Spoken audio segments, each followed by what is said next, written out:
Y hoy quería hablar sobre los retratos de la gracia. Gracia y paz, hermanos, estamos entrando en nuestro tercer día de ayuno, donde estamos ministrando sobre 21 días en el diván de la gracia. Espero que esté con nosotros, esté junto. Lo animo, si todavía no entró, que pueda entrar para participar de nuestro ayuno como iglesia. Amén. Estos días estamos ministrando algunos temas importantes y hoy quería hablar sobre los retratos de la gracia. Los retratos de la gracia. Nosotros, como dijimos, cuando nosotros leemos el Antiguo Testamento, es importante nosotros leer con un corazón en el Nuevo. O sea, el Antiguo Testamento es sombra del Nuevo. Y cuando nosotros leemos el Antiguo Testamento, cada símbolo, cada acto, cada ritual que ellos tenían, apuntan para Cristo.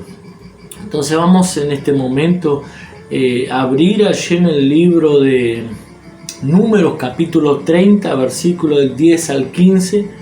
Voy a usar la NBI, Nueva Versión Internacional. Dice así: cuando una mujer casada haga un voto o bajo juramento se comprometa en algo, si su esposo se entera pero se queda callado y no la desaprueba, entonces ella estará obligada a cumplir todos sus votos y promesas.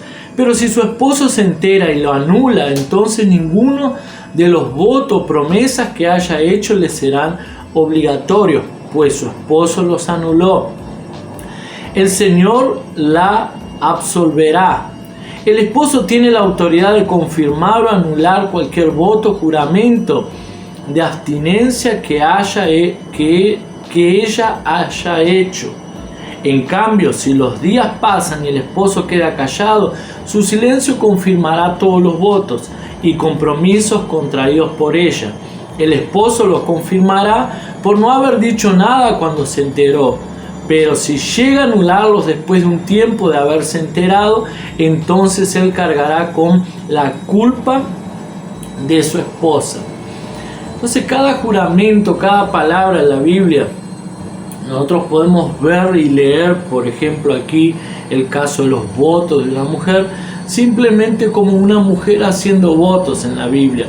Pero si nosotros traemos la palabra, como dije, a nuestro contexto, a nuestros días, podemos ver un ejemplo aquí claro de Cristo y la iglesia.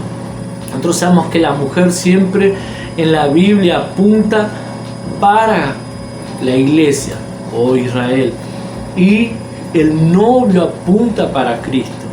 La Biblia dice entonces aquí en el libro que acabamos de leer, en Número, que si la mujer hiciese un voto y el hombre interviniese y cortase ese voto porque no concordase, ese voto queda anulado. Ahora, si la mujer hiciese un voto y el hombre escucha y se queda callado, es porque él concuerda con el voto. Después, si el hombre quisiese anular el voto que la mujer hizo después de varios días, él tendría que cargar con la consecuencia. O sea, él tendría que cargar con las culpas sobre él. La Biblia también nos dice que el pueblo de Israel allí en el monte, allá a los pies del monte Sinaí, cuando ellos hicieron un compromiso con Dios, la Biblia dice que vinieron Dios hablando con Moisés, y Dios quería relacionarse con el pueblo de Israel. Pero el pueblo de Israel, como tenía miedo, le dijo allí en Éxodo 19, versículo 8 y del 24 al 7, el pueblo le dice a Moisés, le dice: mira, Moisés, todo lo que el Señor dijo nosotros haremos, pero habla tú con Dios. O sea, ellos dijeron: todo lo que el Señor diga que es para hacer, nosotros haremos. Ellos estaban haciendo un voto delante de Dios. O sea, vamos a cumplir con toda la ley.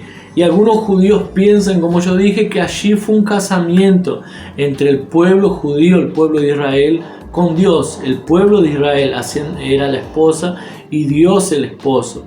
Entonces, cuando el pueblo hace ese juramento, Dios simplemente se queda callado. O sea, Dios no le dice nada.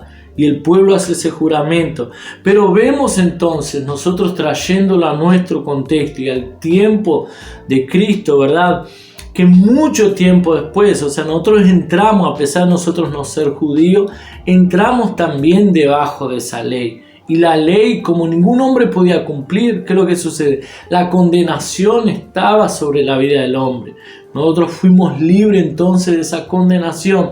Pero después Dios dice, no, yo en verdad le permití que ustedes dijesen, hiciesen ese voto, pero yo sabía que ustedes no iban a cumplir. Entonces, como si Dios dejó pasar días y después Dios anula ese voto. Entonces, como Dios anula ese voto, Dios tenía que pagar las consecuencias del voto que el pueblo de Israel había hecho. Y como Dios lo hizo allí a través de Jesús. En Gálatas 3:13 dice así: Cristo nos rescató de la maldición de la ley al hacerse maldición por nosotros, pues está escrito: maldito todo aquel que es colgado en un madero. O sea, Jesús tomó, la Biblia dice que todo aquel que no cumpliese la ley y los mandamientos sería maldito. Y como ningún hombre podría cumplir, automáticamente la maldición estaba sobre el hombre. Entonces la Biblia dice que Jesús vino, Dios hecho encarnado, Dios como hombre, y nos libró de la maldición. La Biblia dice que Él se hizo maldito para que nosotros seamos bendecidos. Y lo interesante cómo Dios preparó todas las cosas. ¿Por qué? Porque allí, como leímos aquí en Gálatas, decía la ley: maldito todo aquel que es colgado en un madero. A través de las costumbres y los rituales del pueblo hebreo, Jesús tendría que haber muerto apedreado. ¿Por qué? Porque esa era la muerte estándar de aquella época. O sea, la muerte más común del pueblo hebreo para alguien que blasfemase, alguien que dijese que era Dios, era ser apedreado. Pero sin embargo, Jesús murió crucificado. ¿Por qué? Porque Él tenía que hacerse maldición. Él podría haber muerto apedreado, como era la costumbre de aquella época, pero Él decidió morir en una cruz. ¿Por qué? Para que pudiese ser maldito en aquel momento, para que la maldición que estaba sobre nosotros viniese sobre Él y Él pudiese pagar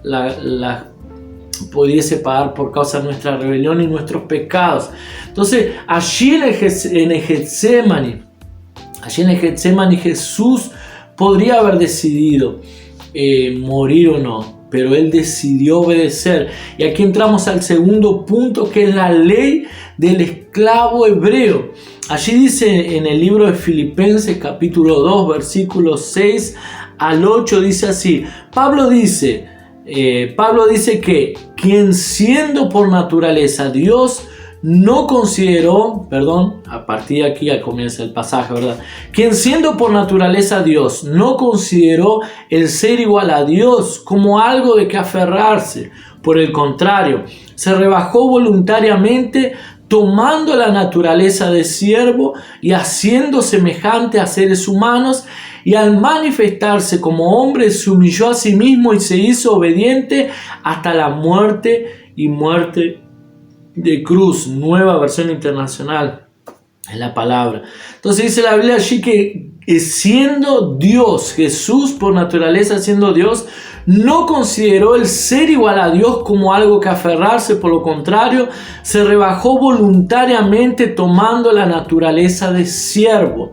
Entonces la palabra siervo aquí es esclavo.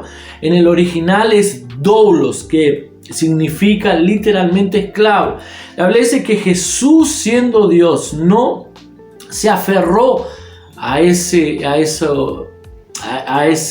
característica o esa naturaleza de Dios, sino que vino a la tierra como hombre, y no solamente como hombre, sino como esclavo. Y en la Biblia existía una ley sobre los esclavos, que es la conocida como el esclavo de oreja agujereada, la ley donde agujereaba. Vamos a ver allí en Éxodo 21, versículo 2 al 6, dice así: si alguien compra un esclavo hebreo, éste le servirá durante 6 años, pero en el 7º año recobrará su libertad sin pagar nada a cambio. Si el esclavo llega soltero se irá. Si llega casado, su esposa se irá con él. Si el amo le da mujer al esclavo, como ella es propiedad del amo, serán también del amo los hijos o hijas que el esclavo tenga con ella.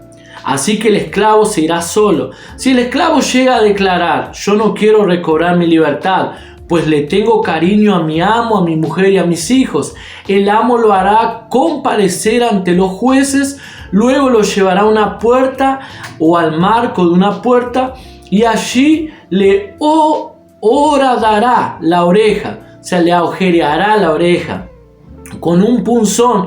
Así el esclavo se quedará de por vida con su amo. Éxodo 21, 2 al 6, la versión NBI. Entonces la ley del esclavo decía: si el esclavo llegase soltero, o sea, el esclavo hebreo, el otro otro tipo de esclavo quedaría más tiempo, pero el esclavo hebreo quedaba simplemente esclavo por 6 años. Dice la ley que si este esclavo llegase soltero, cuando llegasen los 6 años, él tendría que irse soltero. Si él llegase casado, se iría con su esposa y sus hijos si tuviese. Pero si él llegase soltero y su amo le diese una esposa, cuando llegase los 6 años, él tendría que irse solo. ¿Por qué? Porque la esposa y los hijos que tuviese con esa esposa eran propiedad del amo, entonces quedarían con el amo. Pero tenía una opción: si él quería a la esposa y los hijos y el amo, él podía entonces elegir ser un esclavo por amor. O sea, ese esclavo por amor entonces sería llevado a la puerta o cerca a la puerta o a la casa, y su oreja sería agujereada con un punzón. Entonces quedaría la marca allí de ese agujero en su oreja, declarando que él era un esclavo por decisión propia, por amor. Él decidió quedarse en la casa por causa de la estima que él tenía a su señor y a su esposa. Entonces vemos claramente que allí, como dije, en el Getsemaní, Jesús tuvo la opción. La Biblia dice allí en Filipenses que leímos que él vino como hombre y se hizo un esclavo. Pero él se hizo un esclavo ¿para qué? Para poder comprar su esposa, para poder liberar su esposa, que es la iglesia. Allí en el Getsemaní, una de las últimas palabras de Jesús, de su clamor, fue: Padre, pasa si es posible esta copa de mí, pero posible no fue. Jesús decidió venir a la tierra como un hombre, siendo Dios. Jesús decidió hacerse esclavo y Jesús decidió quedarse aquí en la tierra y pagar un precio y morir en la cruz del Calvario por causa de nosotros, la iglesia, por causa de la esposa, la novia. Él decidió. Allí en el Salmos 40, versículos 6 y 7 dice así: a ti no te complacen sacrificios ni ofrendas. Ese salmo era un salmo profético, las palabras de Jesús. A ti no te complacen sacrificios ni ofrenda, pero has abierto mis oídos para oírte. Tú no has pedido holocaustos ni sacrificios por el pecado. Por eso dije: aquí me tienes, como el libro dice de mí. Y allí en Hebreos, el autor de Hebreos hace mención de ese mismo pasaje. Él dice así: por eso, al entrar en el mundo, Cristo dijo: a ti no te complacen sacrificios ni ofrenda, en su lugar me preparaste un cuerpo. No te agradaron ni holocaustos ni sacrificios por el pecado. Por eso dije: aquí me tienes, como el libro dice de mí. He venido, Dios, a hacer tu voluntad. Entonces Jesús vino a hacer la voluntad del Padre como un esclavo. Él fue comprado allí cuando él fue crucificado. La Biblia dice que fue traicionado por 30 piezas de plata. 30 piezas de plata era el valor que se compraba un esclavo. Entonces, demostrando que él era aquel esclavo que decidió por su propia cuenta entregarse por su esposa. La Biblia dice entonces que Jesús se entregó por nosotros. Él mismo decidió entregarse por nosotros. El esclavo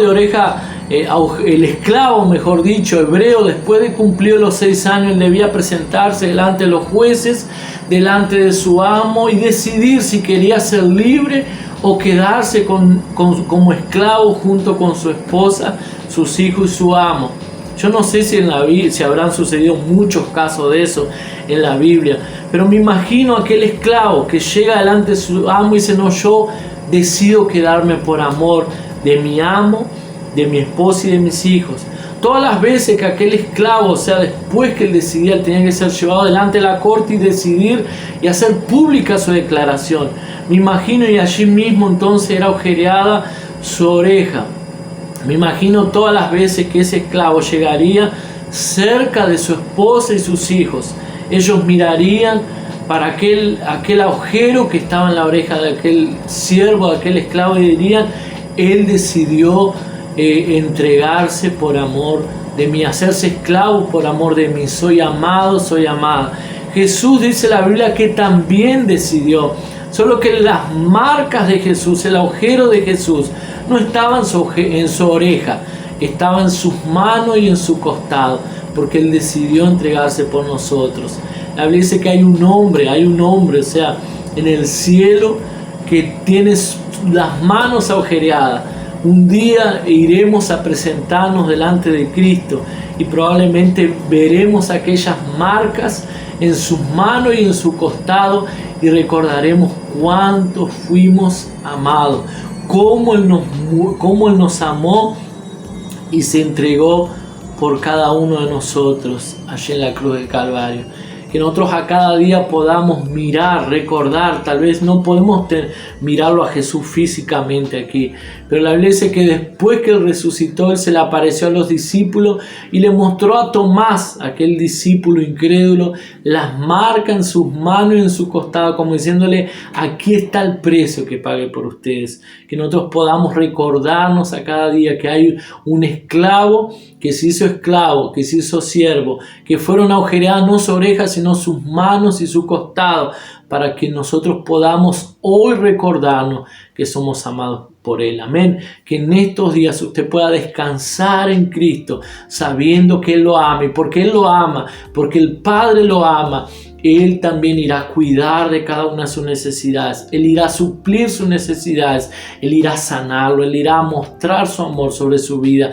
Decida descansar en Él, porque usted es amado y amada del Señor. Amén. Que el Señor los bendiga. Tenga un día bendecido. Amén y amén.